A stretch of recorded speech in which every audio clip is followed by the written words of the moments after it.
Hello guys, അപ്പോൾ നമ്മൾ ഇന്ന് ചെയ്യാൻ പോണത് നമ്മൾ ഷമാം പറഞ്ഞത് നമ്മൾ ഡ്രിങ്ക് ഉണ്ടാക്കാൻ പോകണം വെച്ചാൽ മസ്ക് മെലൺ ഉണ്ട്. അതിൻ്റെ ഫ്രൂട്ട് നമ്മൾ ഇത് പകുതി ഇങ്ങനെ കഷ്ണങ്ങളൊക്കെ ആക്കണമെന്നുണ്ടായിരുന്നു, പക്ഷെ നമ്മളത് എടുക്കാൻ മറന്നു. അപ്പോൾ അതിൻ്റെ കഷ്ണങ്ങളുള്ളതാണ്. അപ്പോൾ ഇതിങ്ങനെ ഒരു ജ്യൂസ് പോലെ ഉണ്ടാക്കാനായിട്ട് നമുക്ക് ആദ്യം ഇത്ര പാൽ വേണം, മിക്സിയിലാണ് അടിക്കണേ. പാൽ വേണം, പിന്നെ നമുക്ക് എത്രയാണ് ആവശ്യമുള്ള പഞ്ചസാരയുണ്ട്. അപ്പോൾ നമുക്ക് വീഡിയോ സ്റ്റാർട്ട് ചെയ്യാം. അപ്പോൾ കഴിച്ച് അതിന് വേണ്ടി നമുക്കിത് നമ്മുടെ ഈ മസ്ക് മെലൺ അല്ലെങ്കിൽ ഷമാമിൻ്റെ അത് ഞാൻ കഴിച്ചു നോക്കി. അപ്പോൾ രസമുണ്ട്. അത് ഞാൻ എടുത്ത് പഞ്ചസാര ഇട്ടാൽ കുറച്ചുകൂടി മധുരം വെച്ച് ഞങ്ങൾ അതിട്ടത്. അപ്പോൾ ഇതിട്ട് തുടങ്ങാം. അപ്പോൾ നമ്മളിത് പാല് ഒഴിക്കണ്ട. അതിൻ്റെ ഒപ്പം പാലിൽ മധുരമില്ല, സാധാരണ പോലെ ഞങ്ങൾ പാൽ ഒഴിച്ച് കൊടുക്കുന്നുണ്ട്.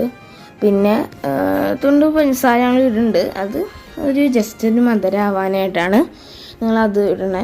അത് നമ്മൾ മിക്സാക്കാം. അപ്പോൾ നന്നായിട്ട് മിക്സാക്കാം.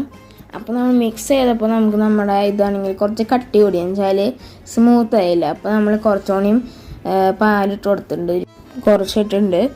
അപ്പോൾ പാലൊഴിച്ചു ഞാൻ മിക്സ് ചെയ്തു. അപ്പോൾ നമുക്കിത് കുടിച്ച് എങ്ങനെ ഞാൻ പറയാം. നമുക്കൊന്ന് കുടിച്ച് നോക്കാം.